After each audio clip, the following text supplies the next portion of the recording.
Olá, nessa aula daremos continuidade ao assunto referente a Agostinho e o platonismo cristão. Estamos aqui trabalhando o tema da filosofia cristã, que é aquela filosofia no período da Idade Média. Então vamos dar continuidade a esse tema agora resolvendo exercícios. Tá? Essa parte aqui de resolução das questões é relativa ao conteúdo que foi trabalhado na aula passada. Vamos então às questões. Antes mesmo de começar a trabalhar as questões, deixa aqui uma observação.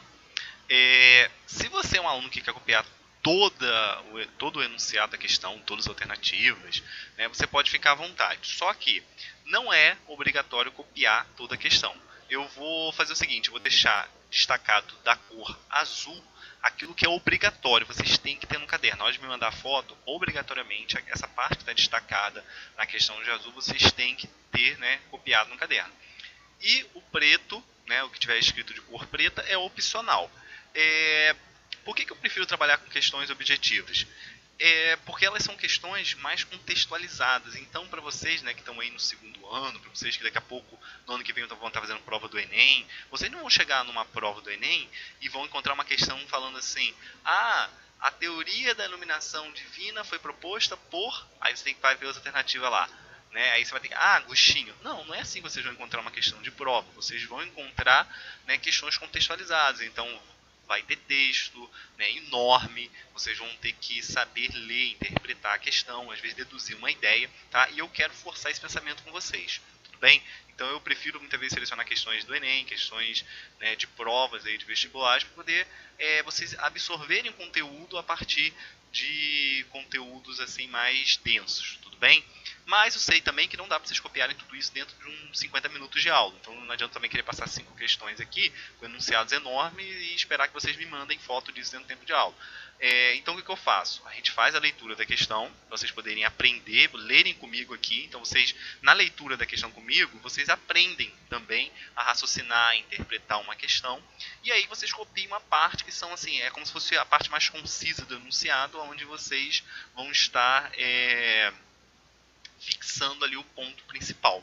Tudo bem? Então vamos para a resolução das questões.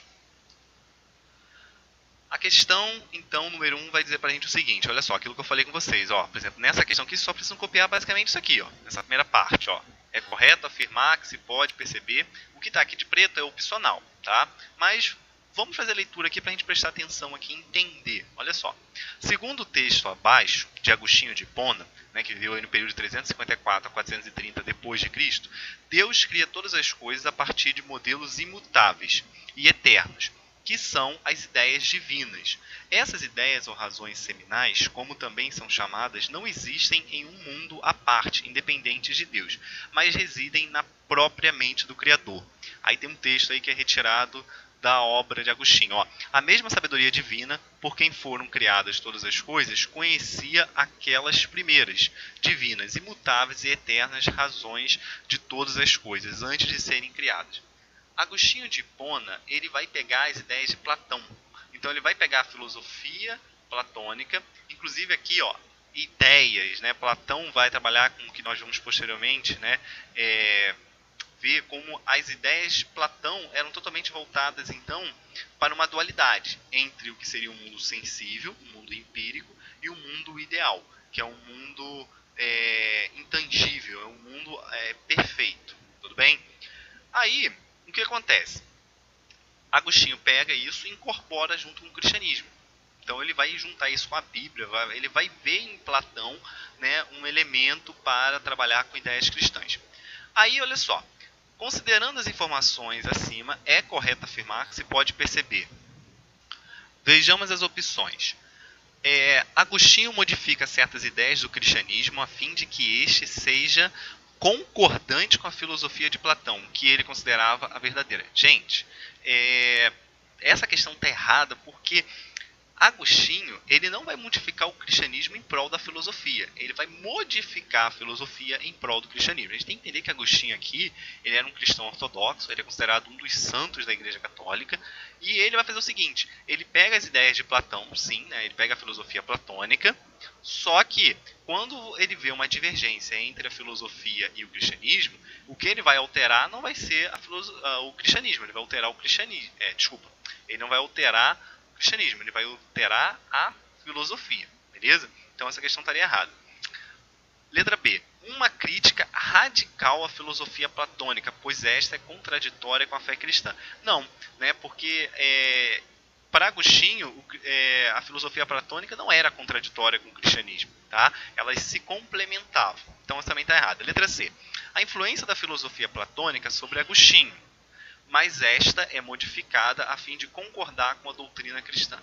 Perfeito, né? Essa letra C aqui, ela é a alternativa perfeita, porque vemos em Agostinho, sim, uma influência da filosofia platônica, mas a filosofia ela é modificada a fim de concordar com a doutrina cristã. Então, se houver alguma divergência do que a Bíblia está dizendo e que um ponto filosófico vai estar dizendo, quem vai se adaptar vai ser a filosofia e não o cristianismo, tá? Então, ó, letra D, uma crítica violenta de Agostinho contra a filosofia em geral. Não, Agostinho ele é considerado um dos filósofos, inclusive, tá? E quando você vai fazer um curso de filosofia, você obrigatoriamente vai estudar o pensamento de Agostinho de Hipona quando estiver tratando no período medieval. Porque Agostinho é um marco na filosofia, não somente na filosofia cristã, mas na filosofia de um modo geral, tá? Vamos então para a questão número 2.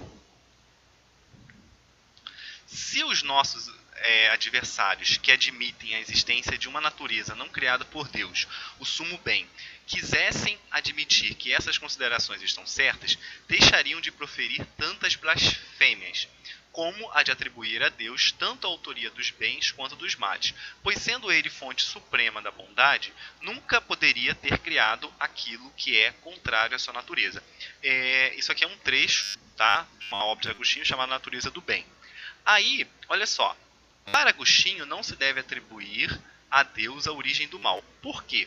Gente, vamos analisar as alternativas aqui para a gente poder chegar na alternativa correta. O surgimento do mal é anterior à existência de Deus? Não, né?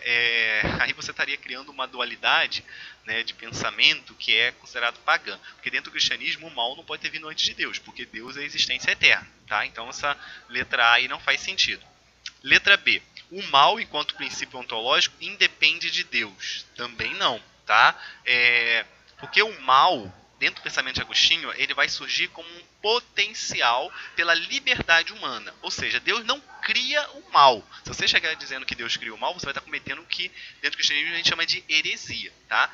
Então, o mal ele surge do livre-arbítrio. Então, se Deus te dá liberdade para escolher entre fazer o bem e fazer o que você pode fazer, então o mal ele existe no potencial, tá? Mas ele não existe como um fato, tá?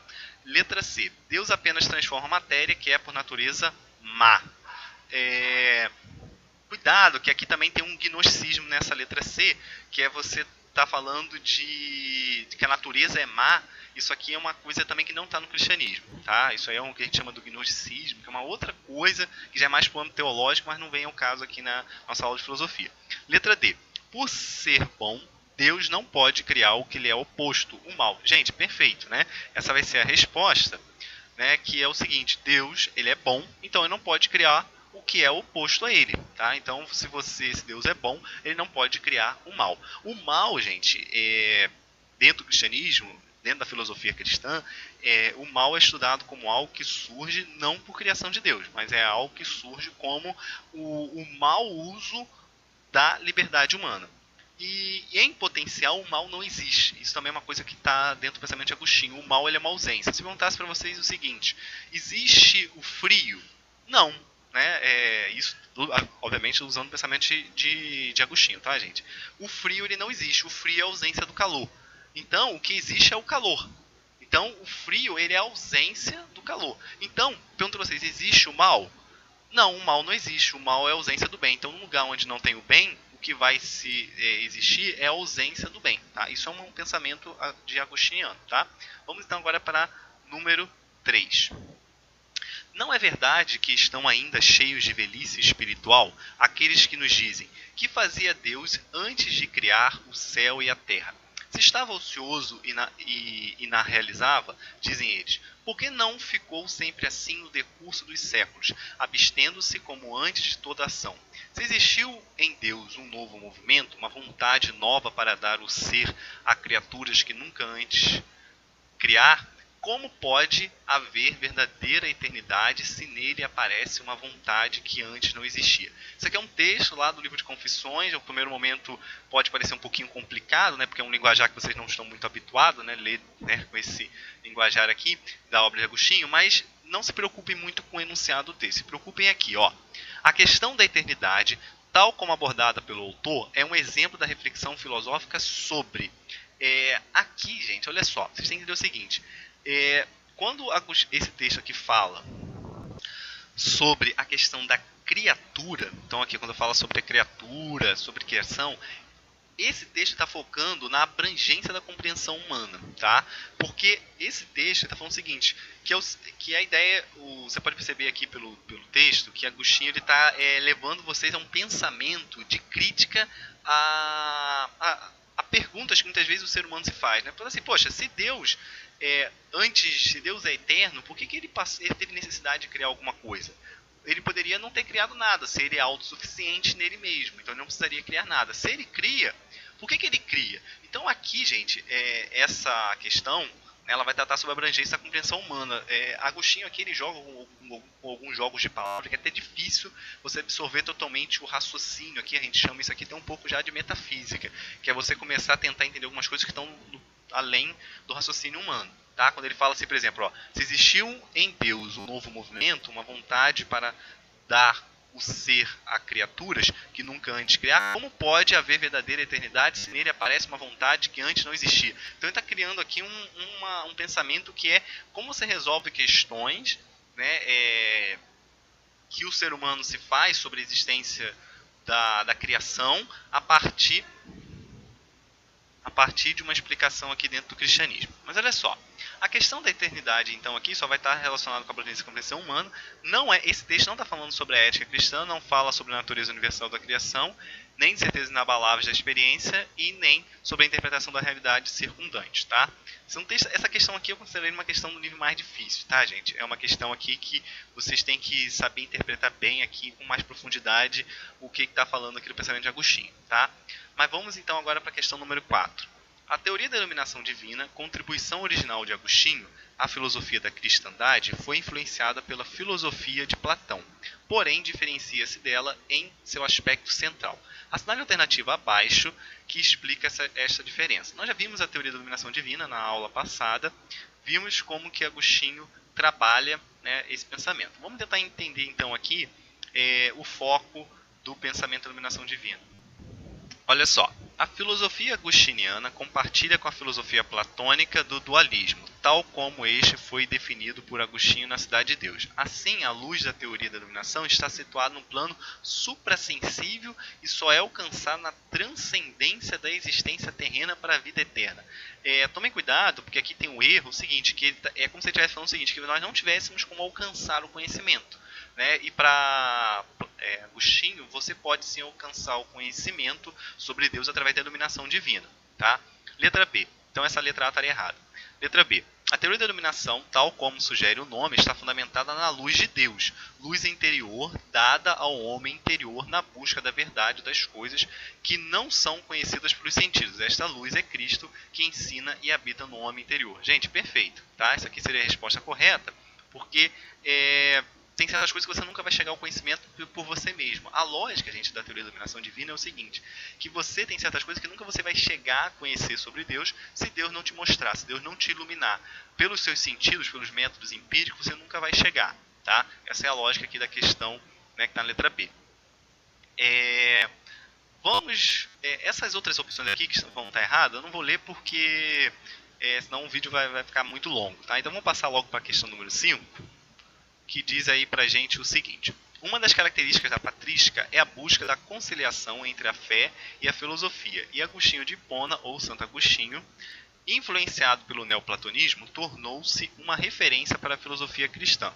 Em relação ao desenvolvimento das ciências naturais, porém, o pensamento de Agostinho não deu grande impulso, uma vez que sua filosofia, tal como a do mestre Platão, não adotava os fenômenos naturais como objeto de reflexão.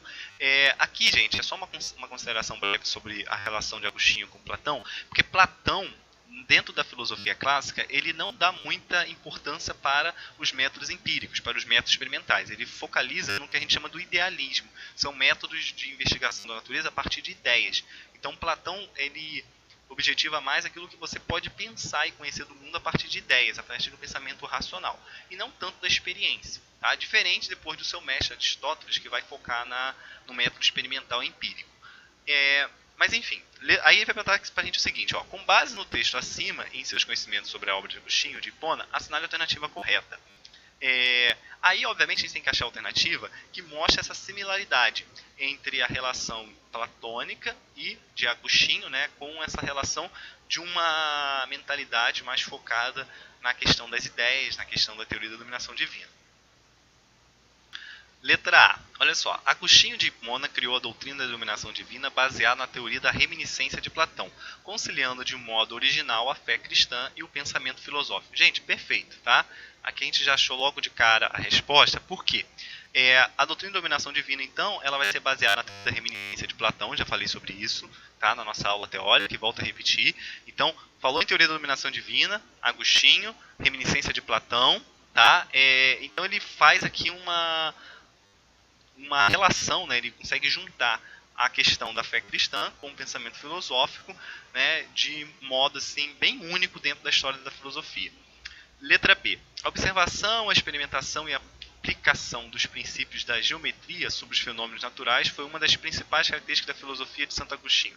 Não, né, gente? Isso aqui foi característica da filosofia de Platão, tá? Então a letra B estaria errada por causa disso. Letra C. Conforme Agostinho de Hipona, a filosofia grega é um instrumento inútil para a fé cristã? Errado, né, gente? Pelo contrário, ele vai ser útil.